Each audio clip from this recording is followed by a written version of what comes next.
Good evening, everybody, and welcome. I would like to call to order the July 10th, 2024 regular meeting of the Monee Village Board of Trustees. If I could please invite Pastor Dave Fettis up for the invocation.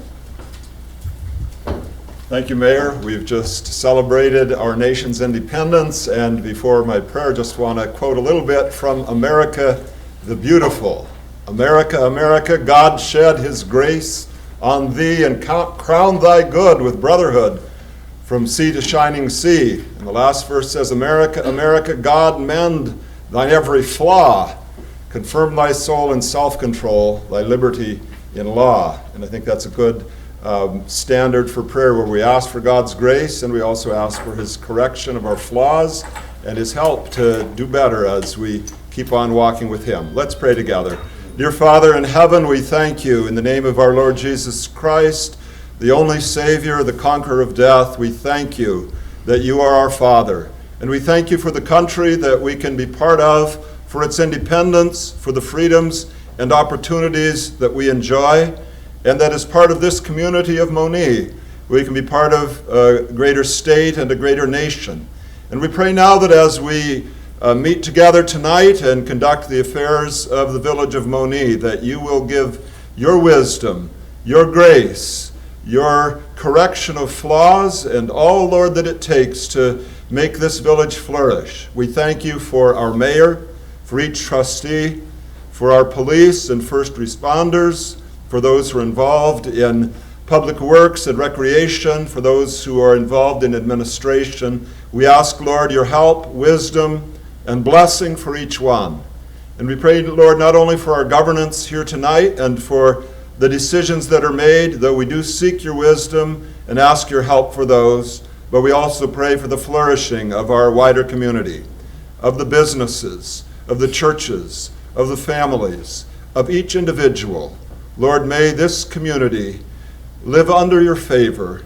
May you forgive our sins, heal all that is amiss, and help us, Lord, to prosper under your hand. For Jesus' sake, amen. Amen. Thank you. Please rise for the Pledge of Allegiance. I pledge allegiance to the flag of the United States of America and to the republic for which it stands, one nation, under God, indivisible, with liberty and justice for all.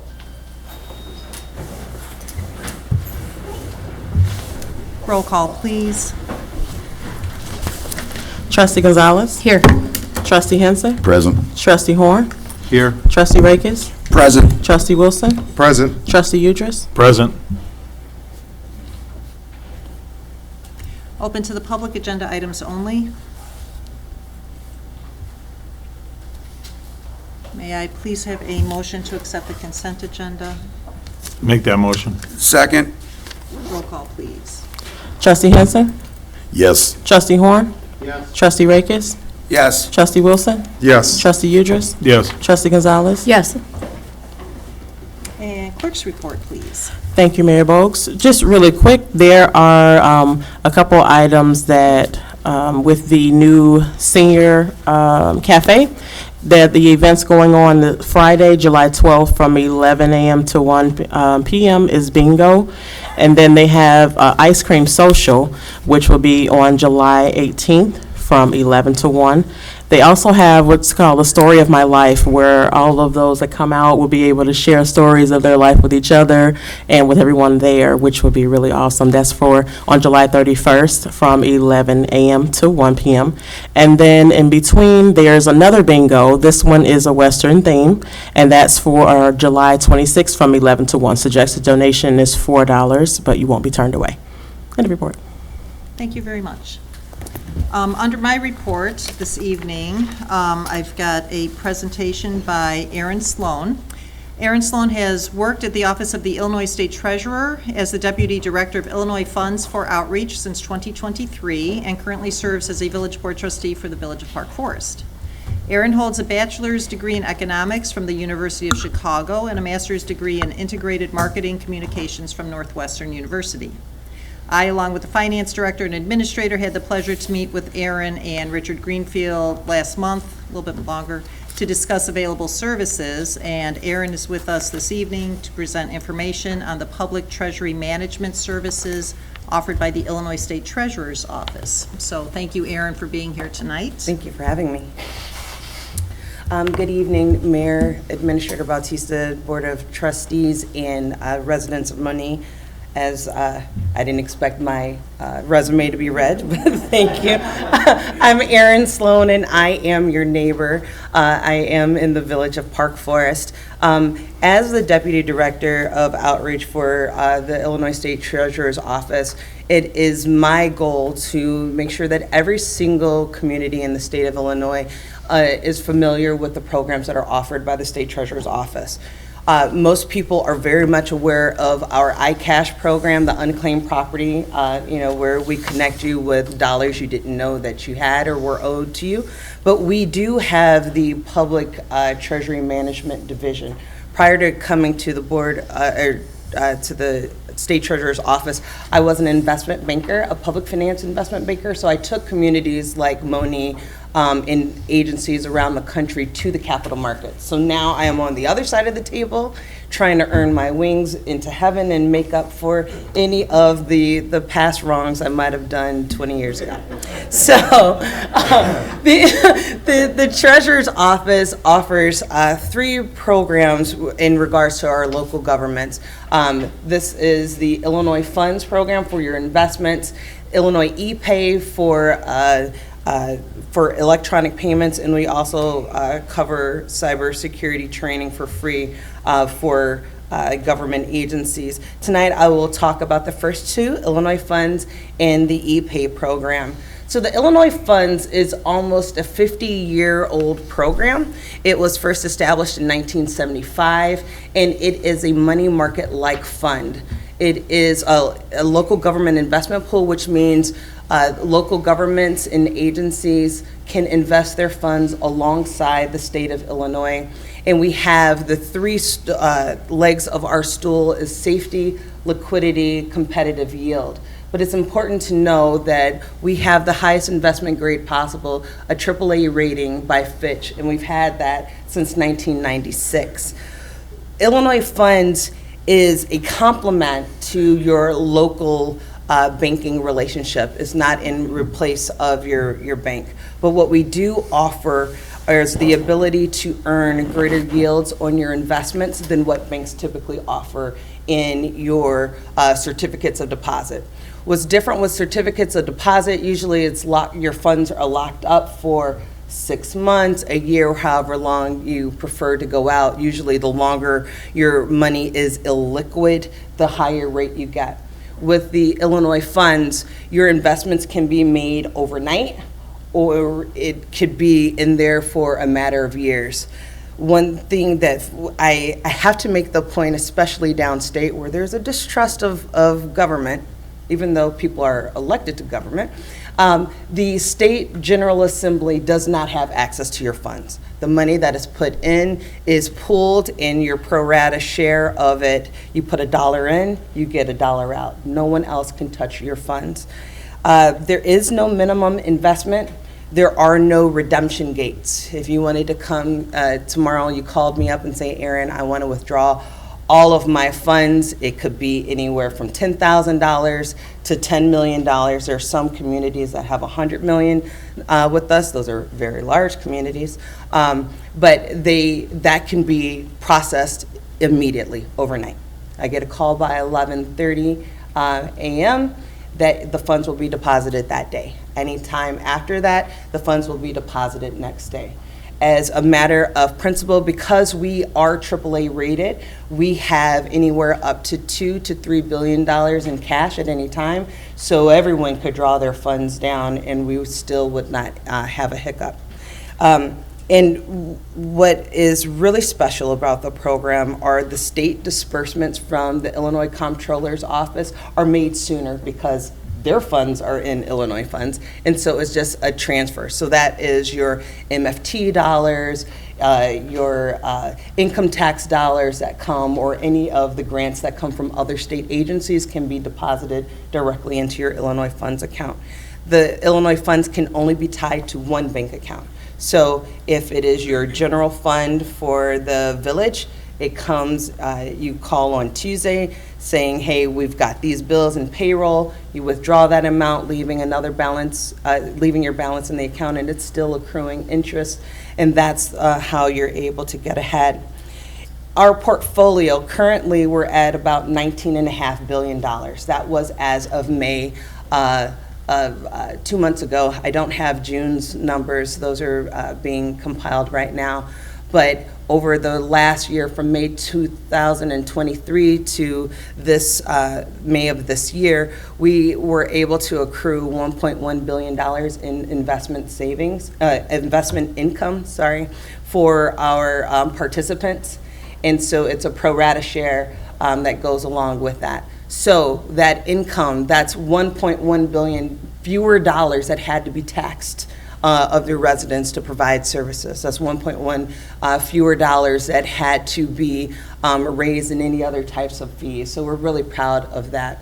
And as of the 30-day yield for May, it was 5.422%, but the average for June was 5.433%. And as of today, the daily rate was 5.357%.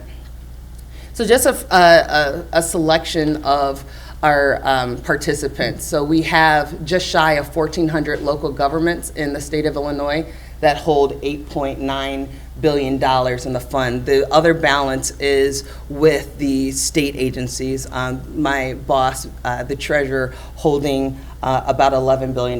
Because we had an influx of ARPA funds that has been and it continues to be distributed to local governments, we've seen an increase. Typically, the state only makes up half of the portfolio. We're a little bit like 55% right now, more than 55%. Yes. Oh, does someone have a question? Oh, bless you. Bless you. But University of Illinois college system, the Southern Illinois, the city colleges, our participants, Chicago Public School, Bradley Bourbonnais High School. We have the city of Aurora is one of our largest participants, along with Schaumburg, Arlington Heights. But of our neighbors, we've got Homewood, Flossmoor, Hazel Crest, Chicago Heights, Olympia Fields, Park Forest, Madison, Alsip, just University Park, in addition to Orland Park, Mokina, even Beecher. We have a town in central Illinois, 350 people. They have a Illinois Funds account. It's not 100 million, but they're earning interest all the same. This, you'll see on the left, the orange line, the orange bar is our gross interest earnings, and the blue line is the net. So the difference between the lines, which you see, they're virtually right on top of each other. The difference is our management fee. The state of Illinois takes a 7.3 basis points, which is microscopic compared to the market. If you were to have a money market fund, or if you were to invest in any of the other alternatives that are out there, the other local government investment pools, you're getting charged anywhere from 18 basis points to 42 basis points. We don't do that. It basically covers my salary and my ability to traverse the state and talk to every nook and cranny. But it gives us the ability to service you well. We have on the right, you'll see the competitive local government investment pools, and you see Illinois Funds is the orange line. We have beat the street. We have outperformed all of the competitors for the last 3.5 years that I went back on the daily basis. We have outperformed. A lot of the difference is made in our, the fact that we barely take a management fee, but it's also due to the wisdom of our investment advisors, who are state employees. They are colleagues of mine who sit in Springfield, and they call in the trades, and they set up the portfolio, compared to others where they farm it out. That's why their rates are higher, but we are just die-hard public servants that want to do right by our community. So that's Illinois funds. I'll pause and take any questions if you have anything before I go into the next program. Any questions? That, so you said it's like a money market fund, so is that interest rate changed daily? It changes daily. That is correct. And what is it currently at? It's currently at 5.357% as of today. Yeah. Our competitors, I looked today, you're about at 5%. In the CD, we're not even going to talk about that. They should be ashamed of themselves. The next program is Illinois ePay. That is our electronic payment platform. If anyone has renewed their license plate or their license, you have used Illinois ePay. We provide to local governments a way to collect your revenues 24/7, 365 via online, in person, and on phone, mobile too.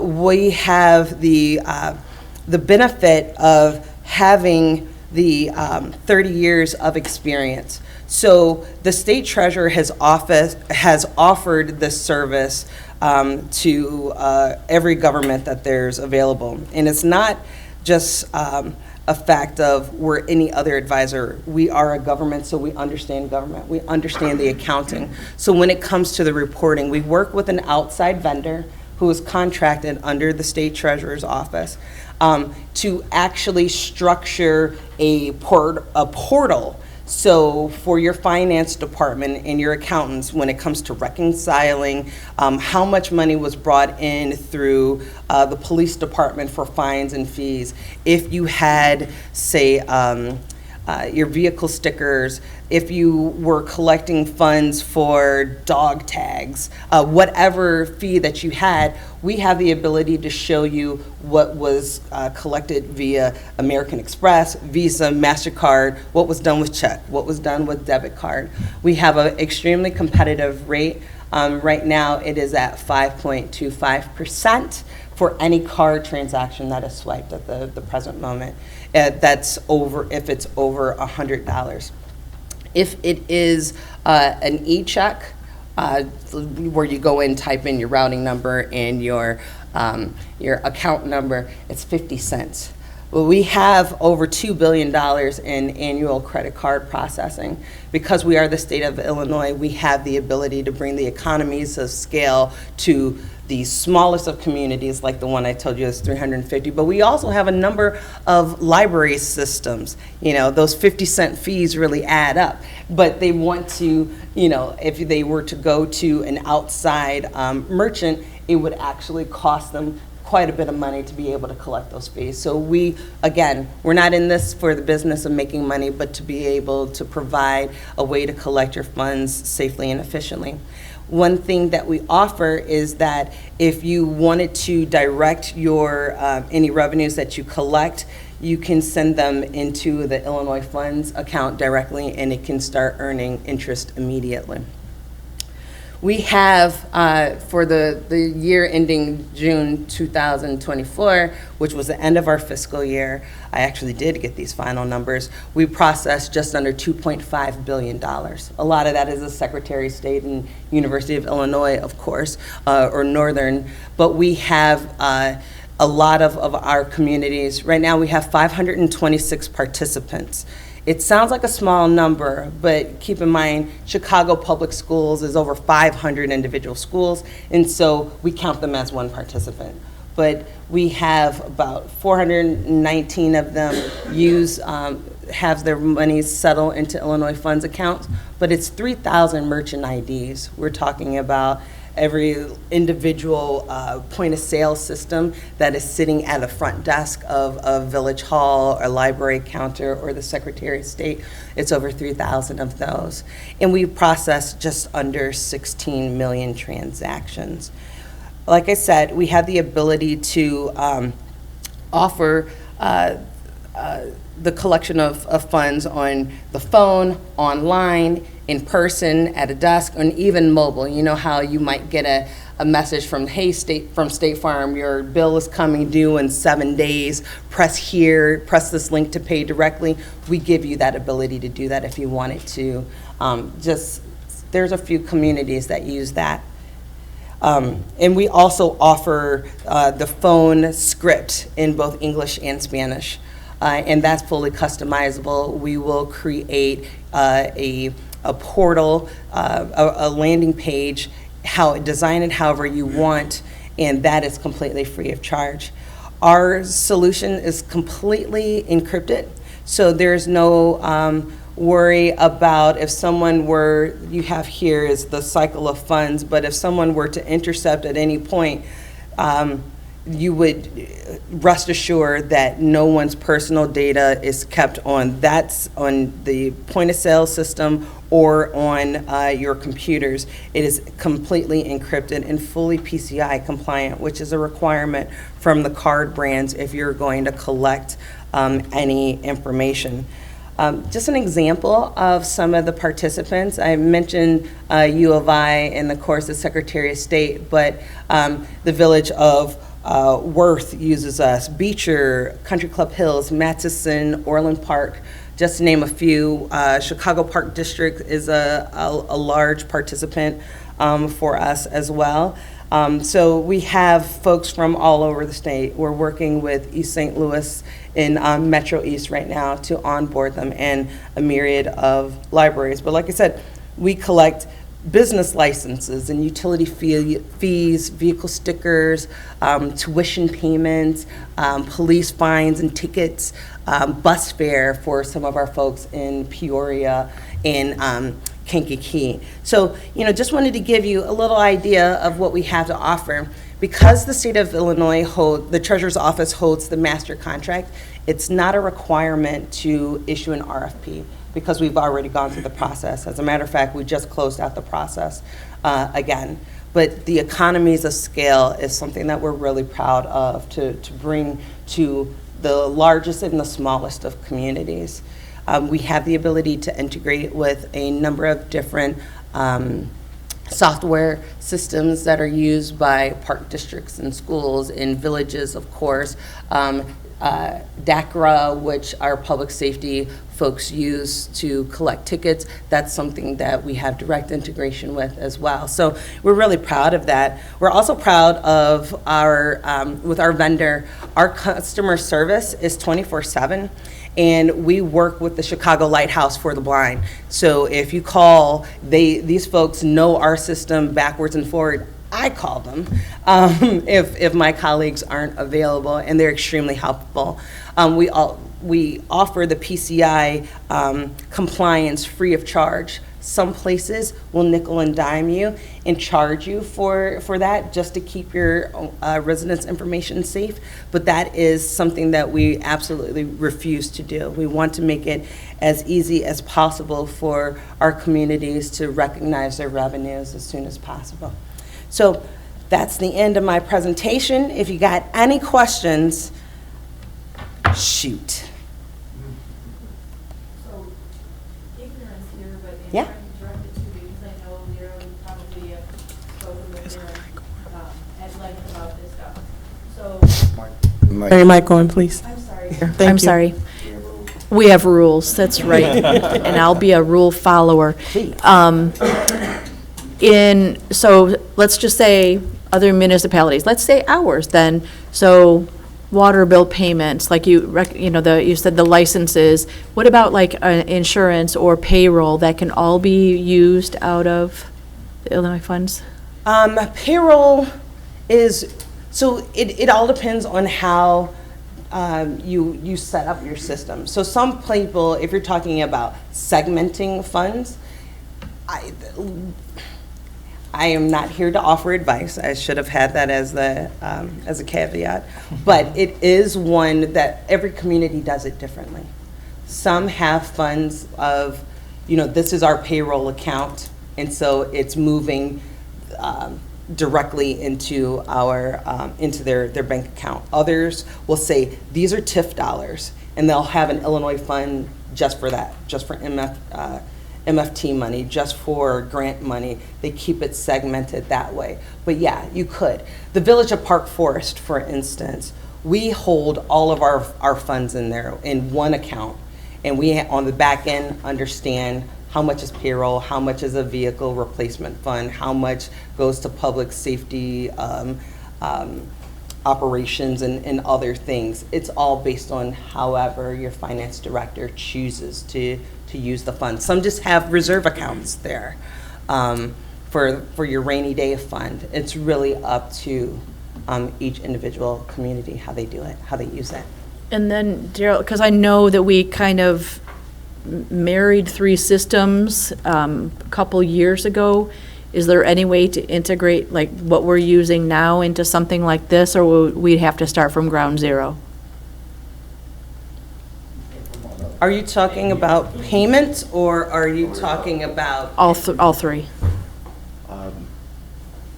We wouldn't have to start from ground zero. We can kind of just transfer over and continue things that way. As Aaron stated, they do integrate with systems that we have. I believe when we spoke, we do have BSNA in which they can develop an upload, download function that'll allow us to integrate there. So, yeah, it wouldn't be a ground zero type of thing. So making and receiving payments wouldn't be This would be for receiving payments. receiving them. Payments from the public. Yes. It is the communities that we work with that choose to use us. It's usually based off of a savings of the costs, the card swiping costs. Some of them do it for the ability to have funds settle into Illinois funds account, but it's not one of we could just be on the back end, which is just the processing. That would save us the 2.5% processing for each card payment we receive then? So I don't know what your fee. Well, your we're current swipe eating fees. it now, Yeah, basically, currently you know. we're eating the fee. That could be, it can continue to be, you can continue to absorb the fee. There's the difference, the savings difference between us and your current provider. Mm-hmm. Or you can pass the fee on to your residents if you so choose. And you can choose on what types of payments you wanted to do. If it's your dog license fee, that's $5, there's no need to pass that on. That's what some places do. If it's a large bill and, you're late on your water bill or something like that, it's all up to however the community wants to structure it. But there could be a cost savings. Mm-hmm. You hang out. Just hang out. I don't know if you're able to speak to one of the other programs that I thought has been very good run out of your office is the Illinois 529 programs. Absolutely, absolutely. Can you speak to that a minute? To the best of my ability, because that Yep. is not my, so the 529 program in the treasurer's office, we're really leading the country on the program. We have the Bright Starts program, which gives every family of a child that was born after January 1st, 2023, you get a $50 deposit into the account to seed the account. And what we found. Sorry, just so people know, this is a program for college funding. For college savings. And the program of the past that a lot of people are familiar with, you used to have to use the monies only within the state of Illinois. That has gone away. That can be used in any university, trade school, community college program across the country. It also is, say your child gets a ton of scholarships or they choose not to go to college, those funds can then be transferred to another child, or they can be converted into an IRA for that child, which is an amazing savings, right? If you're starting, from the time the child is born, and it doesn't matter how much money is actually in the account. what the statistics show is if a child knows that there is some money that is available for them, they are more likely to go and continue their education, be it trade school or college. That is something that we really stand on and we're extremely proud. There are two programs. One can be managed if you had a financial advisor. Another one can be self-directed, and that is, again, we went through an RFP just this past month as well, so I'm not going to name who the new manager is, but it is professionally managed on behalf of the state.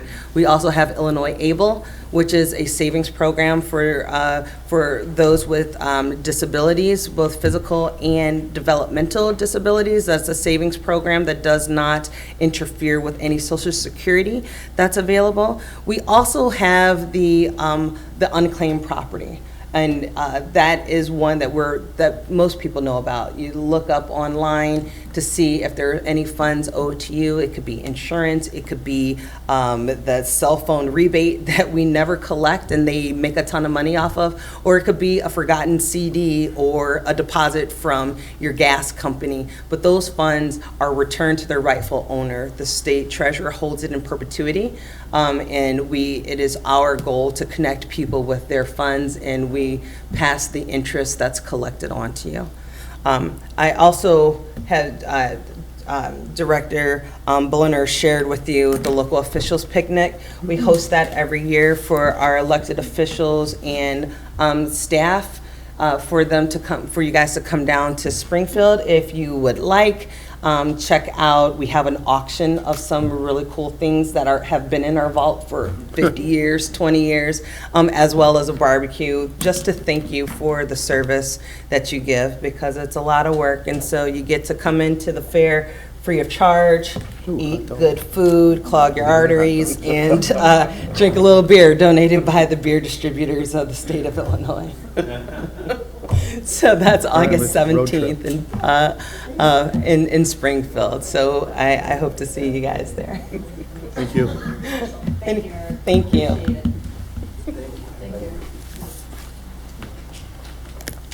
So, in second place. Okay, before we move on to the administrator's report, I think I saw somebody in the back row that I want to recognize for his dedication and his service here with the Village of Monee. Romy Beerus has been with EMA for 10 years now, 3 years also as Building Services Director here for the town. He has recently resigned his position. He is moving to greener pastures. And I would like to, recognize him and thank him for his dedication, his service, his tenacity, his joy, his laughter, his ability to really bring people together and really accomplish a lot. And I don't want to not, include his beautiful wife, Laura, who's also been part of EMA. So if you guys would like to please come forward so we can all applaud you, that would be great. I'm sure you don't want to, but that would be great for us.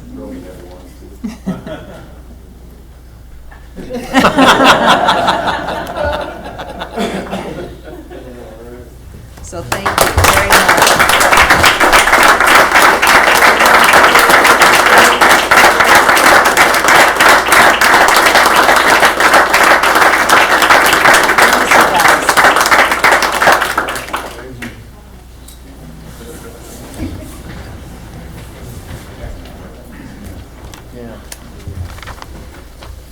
We're going to miss you and wish you the best. Yep. Now, moving on to the administrator's report. Thank you, Mayor. Good evening, everyone. And just one thing on Romy, gonna miss you. Gonna miss you guys. Laura, gonna miss you. Thank you for your service for all these years here in the village. The first item under my report is Second Place Church. It's Historia Cafe update. And Pastors Joe DeCenzo and Dave Short and Danielle Kowaleski, who's the engineer, I'd like to share an update with the village. All yours, guys. Thank you. Good evening, everyone. Thanks for this opportunity. Pretty excited to be able to give this to you guys tonight and share a little bit about what is happening and where we're headed. So we call it the Oak and Main Revitalization Project, renewing community.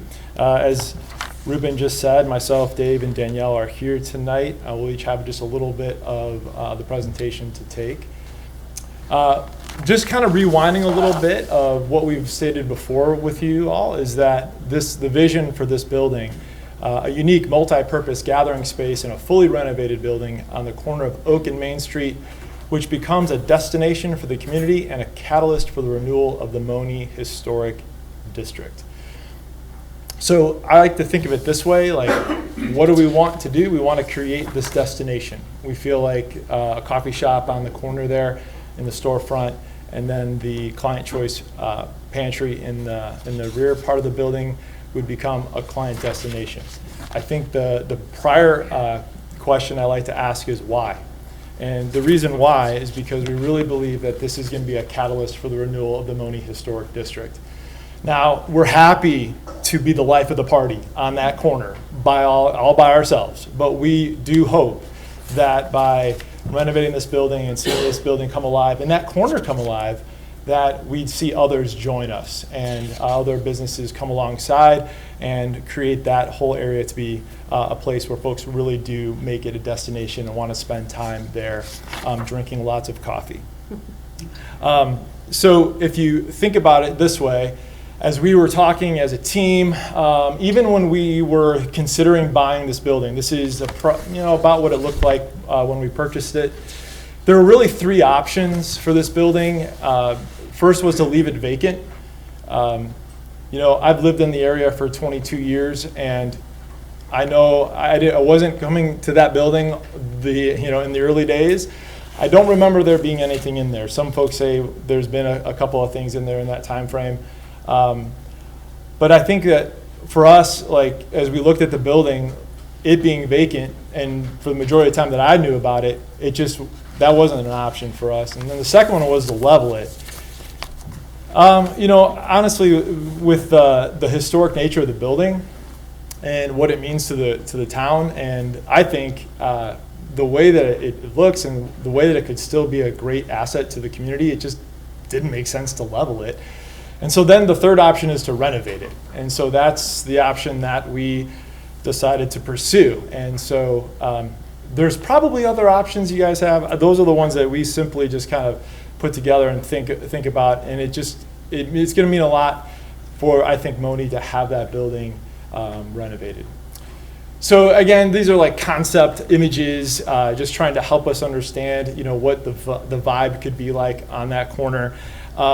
Even having, this is obviously not our building, but if you look to the right of this image, there's just a lot of activity on the corner. If that was Main Street, I don't know, but it seems like that would just be a really cool thing to have as part of our community and alongside with everything else that we see the community do.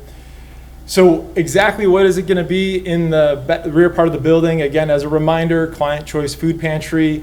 Again, a concept photo for you to kind of help you understand. Folks can shop for their food at no charge and be able to take what they're going to want to use and able to use for their families.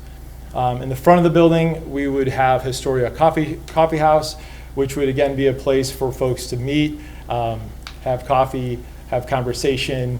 We could see easily offering this as a rental space in the evenings or when our off hours are and so forth. So we really feel like this is going to be probably the most lively part of the building for the most amount of time, as the food pantry will have various hours. We like to see the consistency of this space be what really brings life to that corner. So again, this is a quick reminder of the floor plan that you can see there. Yellow part being the coffee shop and kitchen, the red part being Provision Lab Market, and then you've got the blue spaces, which are kind of overlap spaces that both sides are going to kind of use together. Way back when, this is a concept that we had shown you that we thought we would head towards when we started this project. And this is what it looks like today. So let me go back again and show you that. That's what we said it was going to look like, and that's what it looks like. So I think what's really kind of awesome is for us is to see this come to life, that this is actually pretty well matching what our dream was when we had started it. Now, I will make a small comment. We did not paint a mural yet, all right? Heidi wants the mural. And that has not been routed through the powers that be our creative team or anyone else. So we will make sure that we get that going soon. As you know, there is some construction happening on the corner, so we thought maybe we should hold off until that gets done before we paint that. Progress to date. So this is where Danielle's going to come up and help us. All right, thank you, Joe. So not everybody gets to live and breathe this job like I do, and so not, especially inside, not everybody gets to see what the progress is inside. So we wanted to walk through some photos of kind of how it started and how it's going, as you would hear on social media. So we started on the left, and where we're at currently is on the right as we move through these. So here's a beautiful Main Street facade. It's current as the right-of-way demolition that the village is that's happening with the village. Showing what it looks like from the southeast corner of the project, including enclosure. We tried to hide some of that ugly back-of-house mechanical space from the public realm on Main Street, put some nice new cladding on the east facade there at the stairwell. Another view, Joe already kind of talked about this one, of what it looks like from the corner of Oak and Main. The biggest improvement is shown in the back in the one story, which you'll see in some later photos. That one story on the left definitely had holes in the facade. We found out through construction that the east facade was structurally unstable, and so that got rebuilt in full. The foundation got repoured. Now she looks good, and she's ready for a mural as well, so we'll be coming to talk about that at some point in the future.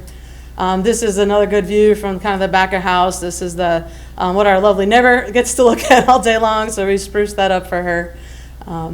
Then we have the whole west facade. So this is the Oak Street entrance, or the whole Oak Street side. So you can see it took shape just like Joe was saying as we envisioned it. We have the mural wall ready to go. We have our beautiful, nice Provision Market sign, which is like literally uniquely one of a kind, artisan crafted. So that's been on the building for a while. The detailing, this photo doesn't really do it justice in my opinion. Looks super sharp out there. And then on the inside, progress photos. The upper left isn't quite when we started. When we inherited this building, it was like an old storage unit, so it was littered with stuff. So we kind of stripped all that away for you before we show you the before. The photo on the bottom right was taken 2 hours ago. So this is what it looks like. You're looking from the northwest corner of the building into what will be the pantry space. And drywall's already going up. Insulation is behind those walls. Romy said it was good to go. He inspected it, I think, earlier this week. This is some photos of inside the building and points where the lobby is. And then this is looking inside what will be the Historia space. So the photo on the left is looking at Main Street, where you can see the storefront, and the photo on the right is standing in the front door as you walk in. And what you'd see, Sans Coffee Bar. You got to put that in your mind's eye for now, but that'll be there in the future. So we wanted to talk through funding. That's always a hot topic, of course, for this project. And so we wanted to give you an update for where that's at. So total budget cost summary of the project to date is about $1.9 million. Of that, 1.4 and some change is TIF eligible. A little over $500,000 is non-TIF eligible. So that's where the costs are coming in at this moment. Against that value of needing to earn 1.9, we've raised quite a bit of funding. The village, of course, contributed the $519 and some change at the end of 21, and that's contributed to the project. We've had a ton of financial donations, both from a myriad of individuals that are associated with our organizations. But a lot of grants have stepped up and helped us contribute. We've had a lot of organizations, you'll see in a moment, rally to this project and contribute. And then the coolest thing has been the labor, the materials, the equipment donations that we received. It's hard to quantify those in some level, but it's around 130 grand. And the labor's been super fun. I don't have a cool image to show you, but we've had like 8-year-olds out there with their parents, and we have 80-year-olds out there just contributing skilled or unskilled labor to the project. I'm committed to see it happen. We wanted to definitely remind myself too, I think this was a cool slide for me, to remind us that like we're not alone in this. The village has labored and toiled for this project. Second place has labeled labored and toiled for this project. We have a lot of supporting organizations that many of you know, from our construction firm, our engineering firms and architects, big names like Amazon, Home Depot. We've all contributed to the project. People really get excited about this project. I tell people in the AE industry about it, and they think the uniqueness of it is special. Very on trend, very on brand, for the village to be wanting to preserve its history from the 1800s. And so people get excited about it. And we're always talking to people about how they might rally to this project and help us see it to the finish line. So here's a few of the supporters that we're reaching out to. Dave, do you want to mention anything about the vibe? Dave champions this effort for us a lot. So I think the generosity of businesses and individuals have been pretty amazing, and excitement even. I brought the general manager of Dot Foods and gave him a tour of the building.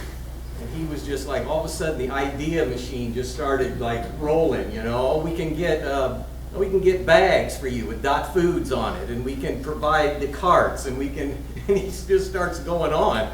And I think that we're just seeing that when people see it and understand it and catch the vision, they get really pumped about it. Yeah, super cool. So the other thing is Second Place itself. We're all in on this corner. I mean, personally, I spend hours and hours thinking about this project and volunteer a lot of time. But just as a congregation and as a church, we contribute operationally to this project every month. It's about $2,000 a month right now to just keep this building under our ownership. So that's covering taxes, insurance, utilities, operations, and maintenance. One of the big questions we get is, are we paying taxes? The answer is yes.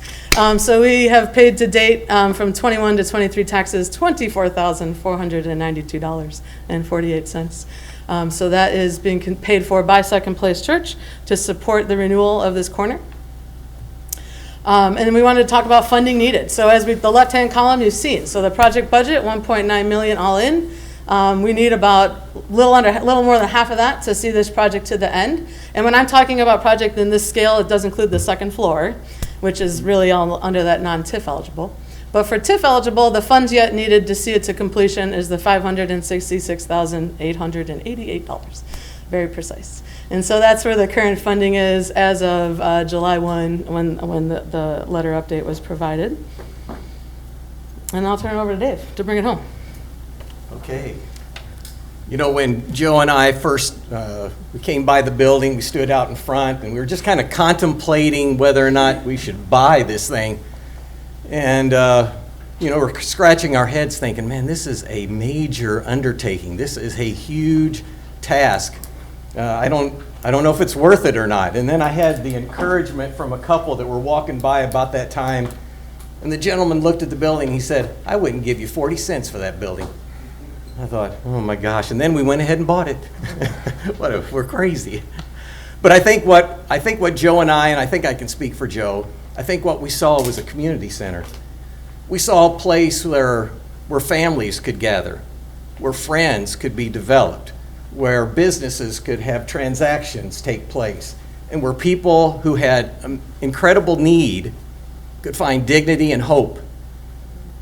And we felt like that was going to be a place-making center. That was going to be a place where all of those things would be able to happen, and we would see some amazing transformation, not only in the community, but in individuals' lives. And I think that's where my fire comes, is to see people's lives transformed, changed, and we have the potential to do that. And I think this project is exactly why TIF assistance was created, right? It was created so that we might be able to take a place that seems to be underdeveloped, in need, and we can restore it.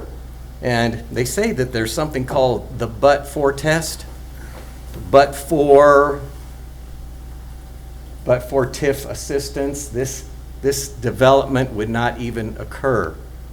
And I think that we're going to need the TIF assistance and additional help in all realms in order to accomplish this incredible task and this beautiful project. Kevin Costner in The Field of Dreams, he says, if you build it, they will come, right? And I think if we build it, then I think the economy will come. I believe there's going to be opportunity, there's going to be transformation and renewal that will take place on that Main Street, which is what we all want, right? I think we all desire that, and the vision has been cast. I think the community at large wants this to happen. They want to see this historic building take shape and be an incredible asset, right, to Monee. So, I just want to ask the trustees and the members of the board here, while we understand that there's not going to be a vote tonight, the original TIF contribution of $519,200, as we saw, covers 36.6, 37%. We have a slide. Sorry. That's all good. Of the current projected TIF eligible costs. So we respectfully ask that you consider granting us $433,510, which is 10%, 80% of the remaining TIF eligible amount of the $566,888. We've come a long way. We're almost there, and we just need to keep pushing until we can get this thing completed and this project finished. The project completion of the pantry is going to fall probably in the fall sometime, the pantry completion. But the overall project will be completed by around February 14th, 2025. And we'll have a grand opening for the project. We appreciate your time, your consideration, and your prayers as we've continued to develop this, and we want to open it up for questions. I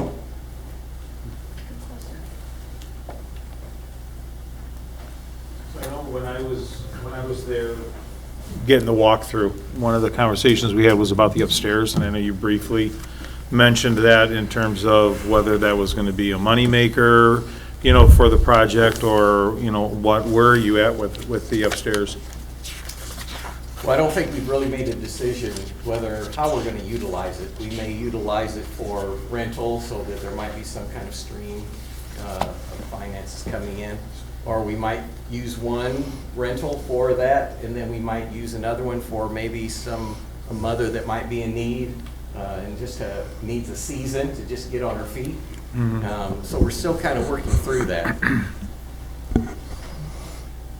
I remember when we spoke on that mother aspect. I think that's a great idea.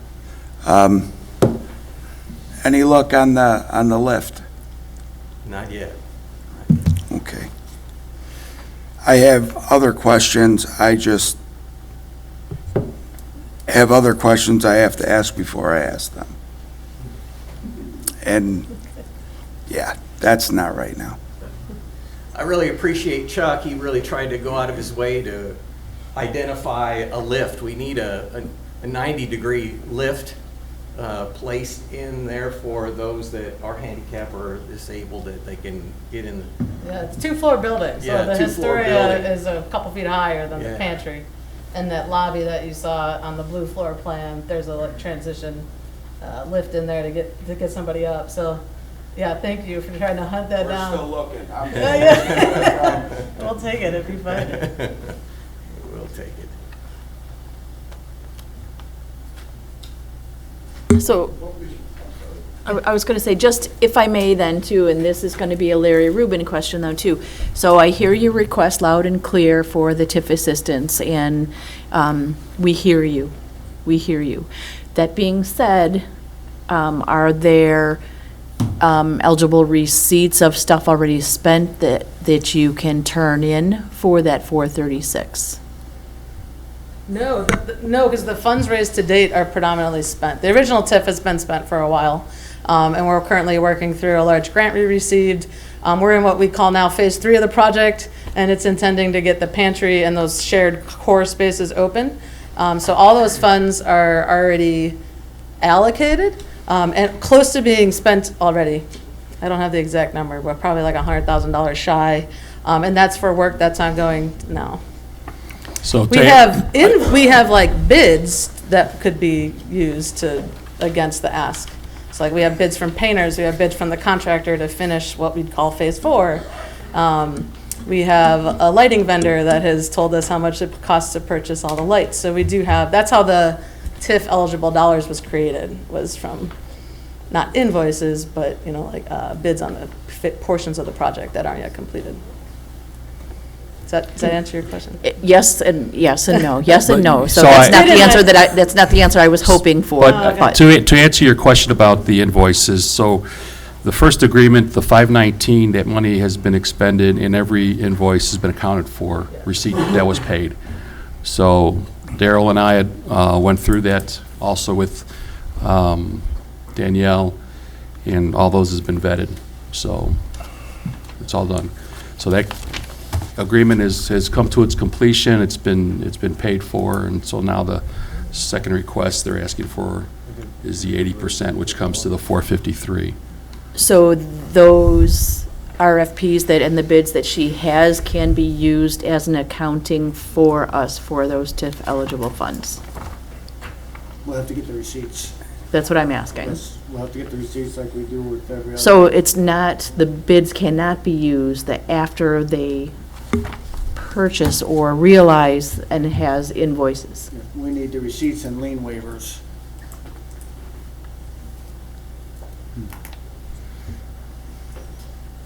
Might I see your graphic again for the total amount and your grants and everything? Just because it's not real clear in the packet here. That was a lot easier and simpler. This one, you mean? No. One before it. That one. Yeah. And then I think there was one before that that Oh, had this one, okay, I got you here. Yes. Yeah.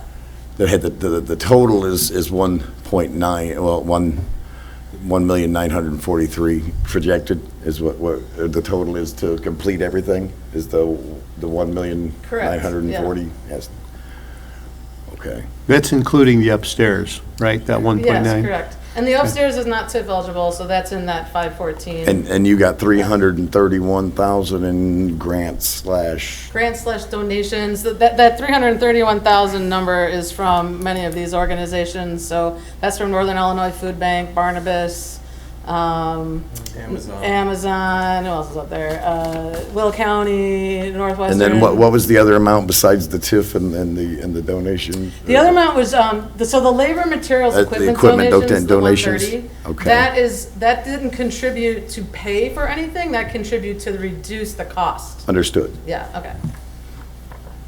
So it seems like it's been 2 steps forward, 1 step back, as far as you pull away things and uncover things. Basically, you've got a shell, and then all the systems you've had to redo. So, just noticed this today, and it's reflected in your pictures. The front and side are all torn up. Can you address that? Yeah, so the village has the adjacent right-of-way project, so as part of your village-wide improvements, we are, I think, location 13 out of the many that are happening in the village. And so the location 13 is improving the drainage and the accessibility around in the public realm adjacent to the project. So that project will provide the steps and the stoop that are in the concept renderings, the handicap accessible curb ramps to cross the street, and the handicap accessible ramps and walks to get up into that floor. And then it also is correcting drainage. So a big problem for the public right-of-way when we inherited the project is that there was a lot of stormwater ponding, specifically on Oak Street, and it was actually leaching into the basement. And so the regrading and reconstruction of Oak will help correct all that. There's also some paved parking that'll go in on the east side of Oak Street. I think it's 4 stalls plus an accessible is going to get striped on the east side. So that's what that work is. That's outside of Second Place's realm and jurisdiction. That's something the village is managing. Thanks. But we're very happy it's happening. Yep. Thank you. It's going to make it look good, like the curb appeal.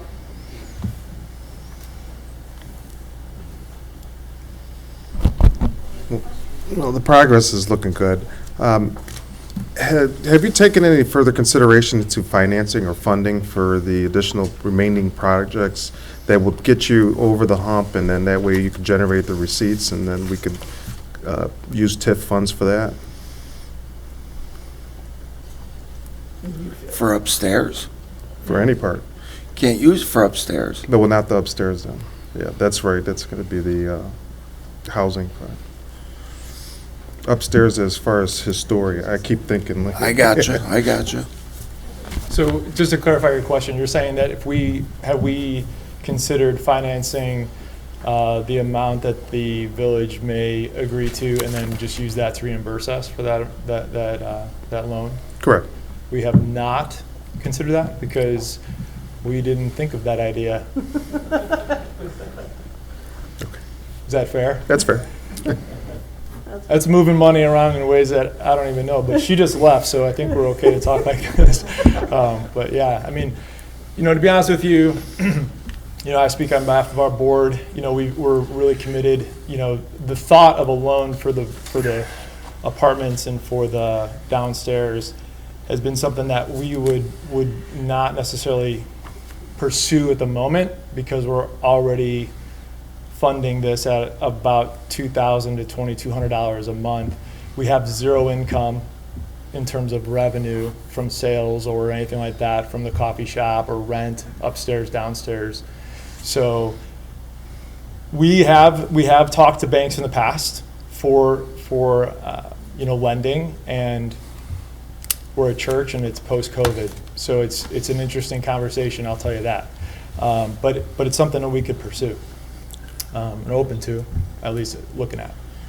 Thank you. Joe, do you remember the original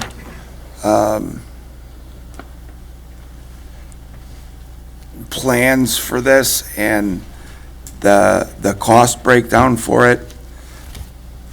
I wasn't here in '21 when this started.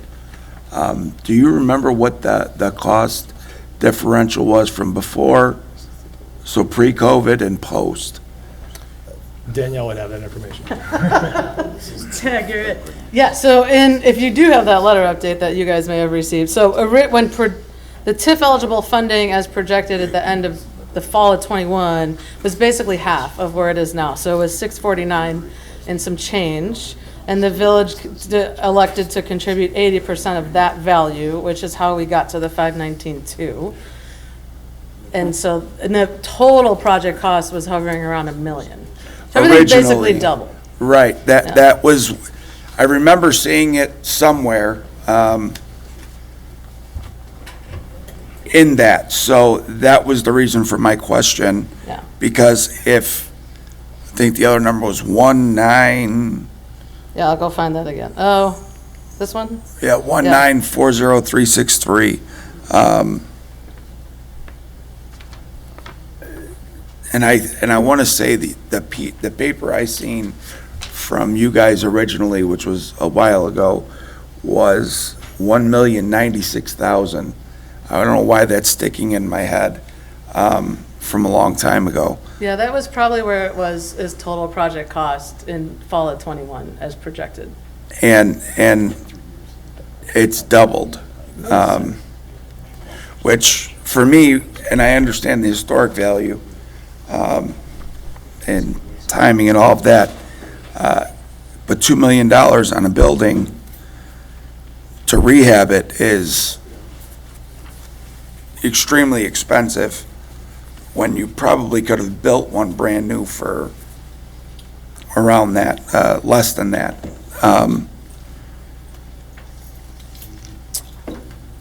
I've spoke with Ruben a little bit on this, and he has said some things to me, which is why I said there's some questions I want to ask further, but I don't know that they're the right questions to ask now. Sure.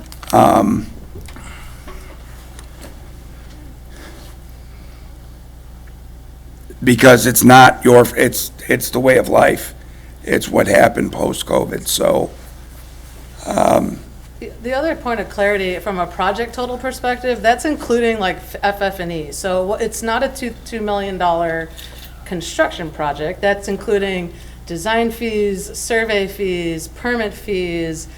You'd be surprised at how expensive coffee equipment is and kitchen equipment and appliances for the upstairs and the downstairs. So, it's not a $2 million construction project. A chunk of that, largely all that's non-TIF eligible, that is Right, what would half a be million. typical owner cost. So when I talk about it as project total, that's how Second Places is thinking about it. Like, what was the all-in cost for us to raise and find in order to be in there and operating as we envision?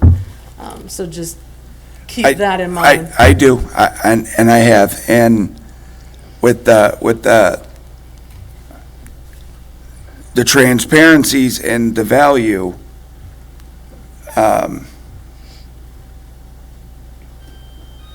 that's where I have a little problem, because for me, it's I want to see this thing grow. I want to see it happen. And it's always the hard part. It's getting down to the money of it, and I understand that. So yeah, I'm done. That was it. I thought it was like 1,096,000 was the original pre, and now post it's 1.9. So that's it. Thank you.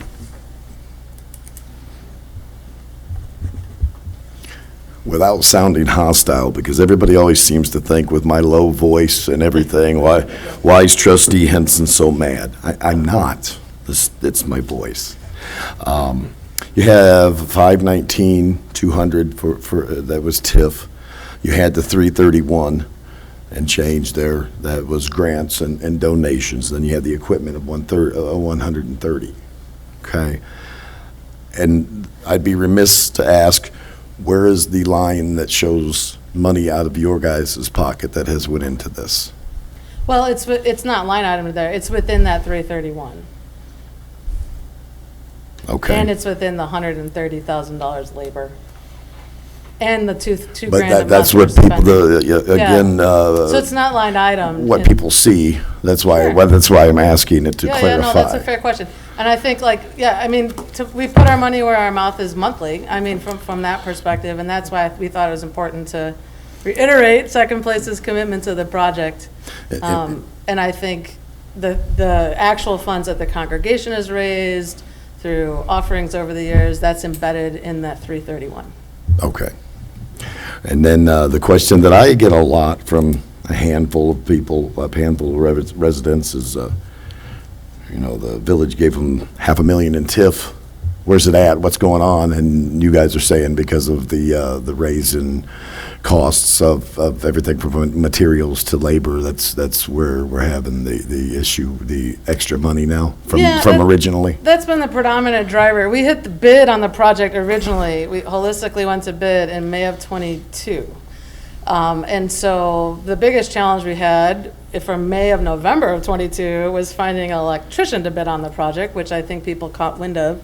And so, and then as the market in 2022 adjusted to the crazy that happened in the world, prices just escalated like mad that calendar year. And so from us not being able to receive bids between May and November, it just that started the schedule delays, because we've been building as it's been funded, has always been our statement so far. There's been other things that contributed to, some construction pauses, like I mentioned the east wall, the one story, we discovered after demolition that it was unstructurally stable, so we had to pause, redesign, re-permit, reframe. There's been some discoveries in excavation that have caused us to pause, things like that. But predominantly it's been the market conditions, and then that escalated cost, and then that forced us to just really constantly pivot and shift and bite this project off as we can chew it from. And you said that figure was May of '22?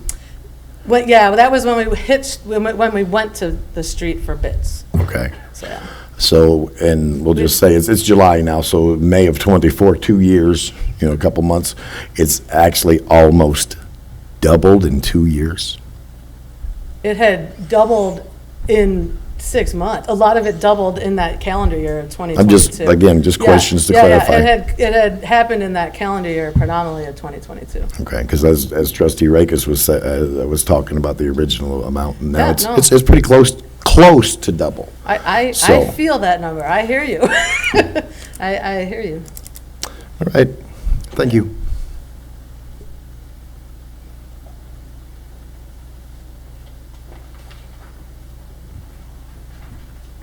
Okay. I'll good? Thank you very much. As stated earlier, you mentioned it, there will be no close? vote tonight, and it'll be brought before the board the next meeting. Thank you. Thank you all. Thank you all. Thank you. Yeah. Next item under my report is the Monee Historical Society Gunderson Roundabout Dedication Reception. The Monee Historical Society will be hosting an art auction and wine reception event at the Heritage Center on Saturday, August 17th, 2024, from 4 to 7 p.m. to celebrate the dedication of the Gunderson Roundabout. As part of the day's planned event will be the Gunderson Art Auction, followed by a wine and cheese reception, should the board approve this request.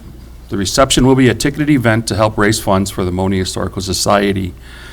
Ticket purchasers over the age of 21, I'll say that again, over the age of 21 will be given wristbands allowing 6 1-ounce wine samples. No beer or hard liquors will be sold at the reception. Additionally, cheese and charcuterie boards will be available to attendees, which is included in the ticket price. It is important to note that the Historical Society has provided the village with a certificate of liability, holding the village harmless for this event. Board action request is a motion to approve the mayor to execute a one-day liquor license to the Monee Historical Society located at 5210 West Court Street on August 17, 2024, during the hours of 4 to 7 p.m. Make that motion? Second. Any discussion? If someone else was to do this, is there a fee for a one day for a liquor license or for a public event for anything like that? There's no fee. Oh, okay. That's all I was wondering. Does anybody know how much the tickets will be for this event? An MHS here? 30? Roll call, please. Trustee Horn? Yes. Trustee Rakis? Yes. Trustee Wilson? Yes. Trustee Udris? Yes. Trustee Gonzalez? Yes. Trustee Henson? Yes. Thank you, board. And the last item is Monee Public Works Construction Project, pay request number 2. The village has recently received pay request number 2 for the above referenced project for the period ending June 20th, 2024. Based upon PBS's invoice submittal and accompanying work tabulation sheets detailing work completed, village staff and Farnsworth Group verify that the request accurately reflects all work, services, and materials rendered, which is included in your attachments. Therefore, we would recommend that PBS Inc. is entitled to payment in the amount of $180,507.50 for this time.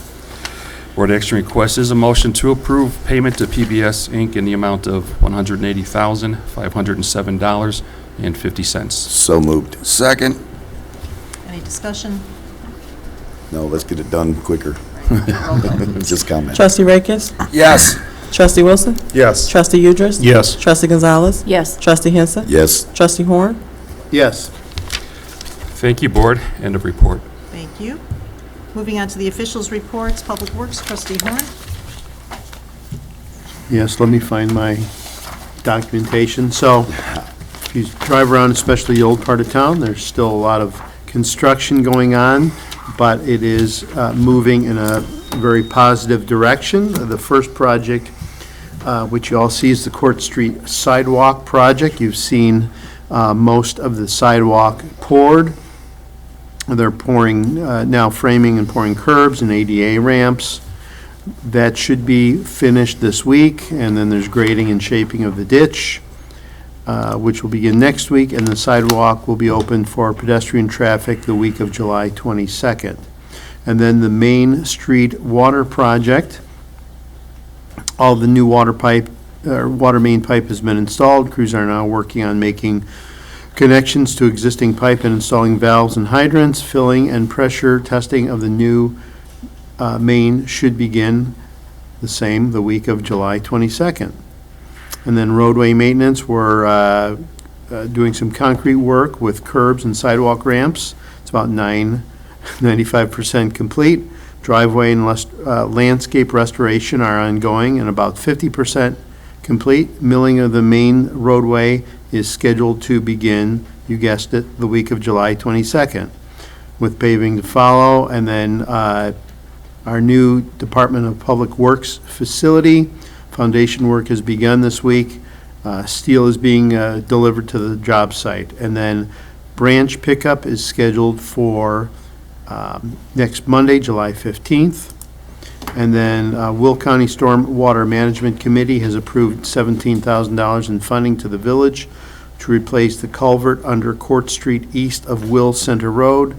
This is 50% of the cost of the project and will be reimbursed to the village after completion of the project. So we're taking advantage of our summer to do some construction here in Monee. End of report. Thank you. Moving on to Parks and Recreation, Trustee Gonzalez. Thank you, Mayor. And as always, Parks and Recreation is also taking advantage of the summer to have some awesome activities coming up. Busy couple weeks for Parks and Rec. Don't forget, this Saturday from 10 a.m. to noon, so the 13th, this coming Saturday, is Kids' Day at Fireman's Park at Village Hall, including Touch-a-Truck, a DJ, bounce houses, mascots, Oreo stacking contests, and a special thank you to Burcott's for donated all those Oreos, and then free hot dogs. And thank you to Skyline Memorial Park and Funeral Home for that donation as well. Birthday parties in the park continues July 16th at Potawatomi Park. Free hot dogs, bounce house, and more from 11 a.m. to 1 p.m. Senior Expo on July 18th from 10 a.m. to 1 p.m. with free lunch for seniors to come and meet various vendors with helpful information. I know a couple of those people myself. The free family game night is this coming Friday, a week from Friday on July 19th. 6 to 8 p.m. at the Parks Building. Tonight is free movies in the park featuring Matilda, and thank you to Animal Wellness for sponsoring all of our movies in the park again this summer. And Fall Fest is only 58 days away. 58. Stay tuned for information on bands, the carnival, food trucks, vendors, fireworks, and this year there is a seal show. In Diana's words, water puppies will be here. Water puppies will be here. Monee Chamber of Commerce, there's a grand opening ribbon cutting on July 16th at Skyline. Their funeral home is opening and located at 24800 South Governors, and the ribbon cutting will be at 5:30 p.m. And the Chamber at the ballpark, the Slammers game this year is honoring Monee's 150th on Saturday, July 20th at a 6:05 game time. Tickets are only $10 and parking is free. Come join us at the Slammers game. End of report. Thank you very much. One more. She forgot. Sunday, 7/21, and new or bringing back this year is Sunday music in the parks. On this 21st, it features the band Midnight that does Motown, classic rock, big band stuff, and more. Please come to Sunday music in the park on the 21st. End of report. Thank you. Moving on to Finance, Trustee Rakes. Thank you, Mayor. Just a little reminder for applications for the village's property tax rebate program are available on the village's website, villageofmonee.org. End of report. Thank you. Economic Development, Trustee Wilson. Yes, Mayor, thank you. I have a brief report this evening.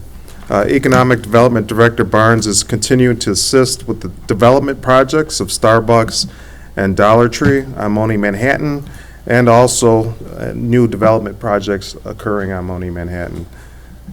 As always, shop Monee when available. End of report.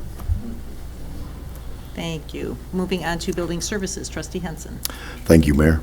In the month of June, there were 54 permits issued. A total of 249 inspections were scheduled, which encompass building permits, resale, landlord, tenant, and code compliance inspections. A total of 14 certificates of occupancy were issued. 27 contractors registered or renewed their license with the village. And please note that rental license renewals are due as of July 1st, 2024. And one more factor here. This will be the last building services report that I get from Director Burris. So, Romy, it's a pleasure working with you for these couple of years that I've been here. I can't imagine working with anybody else. You're professional yet goofy at times. Okay, I mean, I'm going to miss both of you, but I constantly deal with Romy either in building services or whenever I'm with my wife Tracy at EMA. So I get a constant barrage of Burris. So thank you for everything you've done, both of you. End of report. Thank you. Moving on to public safety, Trustee Udris. Thank you, Mayor, and I'll echo what Trustee Henson was saying, Romy. Like I told you earlier, having been the trustee for building services prior, your leadership with the team that you have, you've made building services something to be proud of, and I thank you for that. From the bottom of my heart, I thank you. For our emergency management agency, on June 19th, EMA assisted our parks with our Juneteenth event, provided 3 units and a light tower. On June 23rd, EMA went into storm mode for about 2 hours. EMA deployed their weather spotters, and luckily no damage was observed in Monee. June 27th, EMA assisted Monee Fire with some down power lines on Main Street. EMA provided 3 traffic units for an hour. For our police department, Monee Police Department so far has raised $16,800 for Special Olympics. The next event is going to be Tip-A-Cop at Shoops, and that's going to be on Thursday, September 28th, from 11 to 7 p.m. So mark your calendars. Let's fill Shoops all day long and put these guys to work while they'll be out there helping clean tables and serving your food. So let's go out and let's see if we can take that 16.8 and make it 20. That would be a great goal. Next, Monee Police Department is looking for some police explorers. If you're between the ages of 14 and 19 and you're looking for an exciting career in law enforcement, this is the program for you. Applications are available at the Monee Police Department Monday through Friday from 9 to 5. And Deputy Chief here, Lazzaroni, would be happy to answer any questions anybody has for it. I can honestly say I spent 6 years in the Explorer service when I was in high school back in Western Springs, and it's an incredible opportunity, and I'm sure it's even better today than it was way back then. I won't tell you what year I was in there. But it's a great experience, even if you have, son, daughter, neighbor, whatever, that is remotely interested in learning what law enforcement about, this is the way to learn it. It's a great program, and I just can't recommend it and can't say enough about it. So, end of report. Great, thank you. Moving on to the attorney's report. Thank you, Mayor. I have one item for the board's consideration. Is an ordinance approving the purchase of 25956/25960 Governor's Highway. This property is at $80,000. It's an as-is deal. The board deems appropriate. Need a motion authorizing to the mayor to execute the ordinance on behalf of the Village of Monee. Make that motion. Second. Any discussion? Roll call, please. Trustee Wilson? Yes. Trustee Udris? Yes. Trustee Gonzalez? Yes. Trustee Henson? Yes. Trustee Horn? Yes. Trustee Rakis? Yes. 2061. Thank you.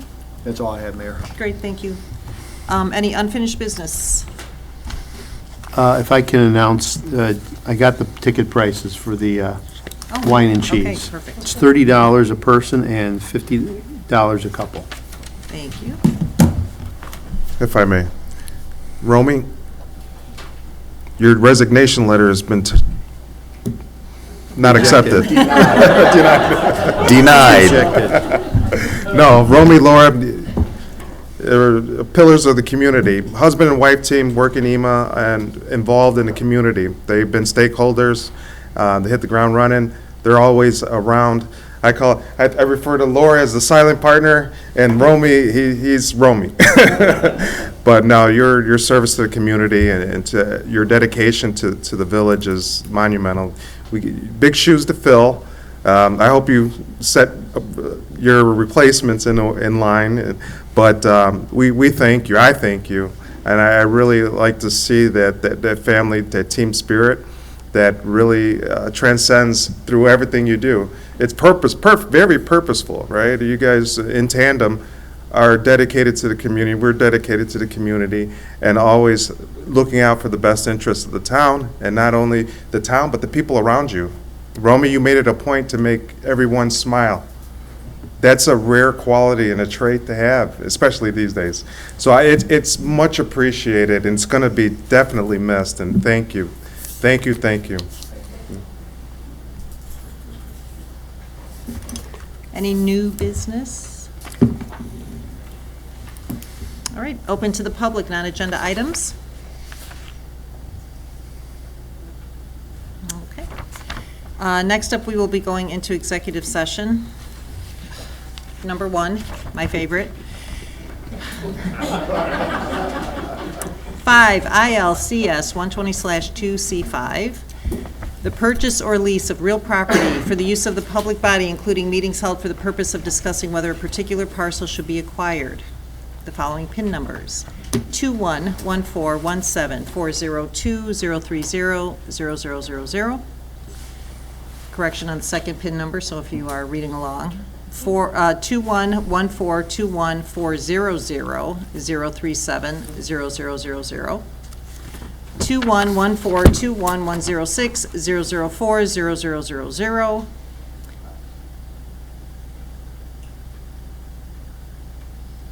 The next one is completely wrong, so, well, partly wrong. 2114213310030000. I think that was put in there to make sure that I'm paying attention. 2114294000020000, and the last one, 2114223000040000. Item number 2, 5 ILCS 120/2C34, meetings of the Tax Increment Financing Reform Task Force, TIF RDA Development regarding Dollar Tree.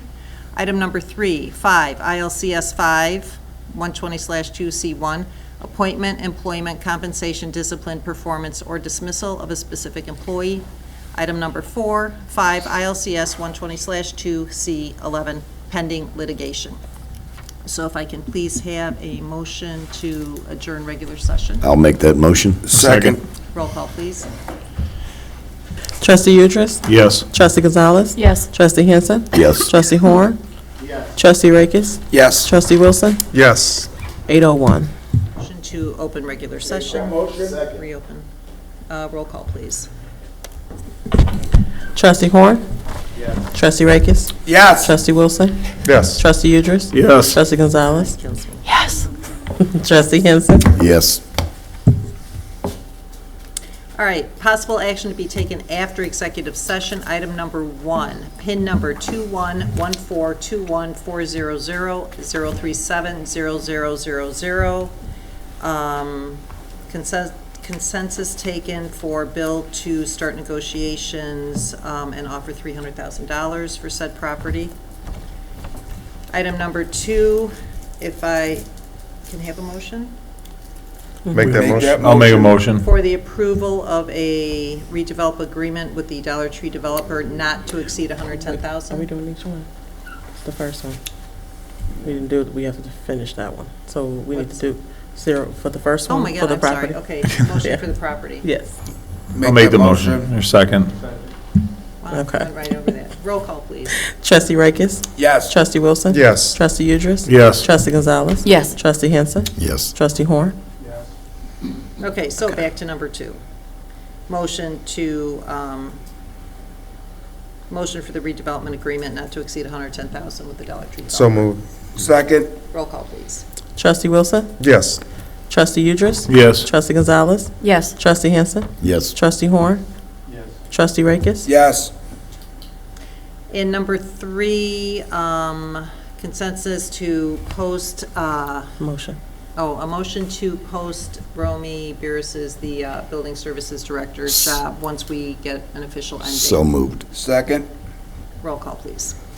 Trustee Idris? Yes. Trustee Gonzalez? Yes. Trustee Henson? Yes. Trustee Horn? Yes. Trustee Rakis? Yes. Trustee Wilson? Yes. May I have a motion to adjourn, please? Make that motion? Second. Roll call, please. Trustee Gonzalez? Yes. Trustee Henson? Yes. Trustee Horn?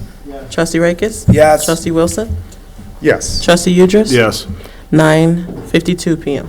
Thank you.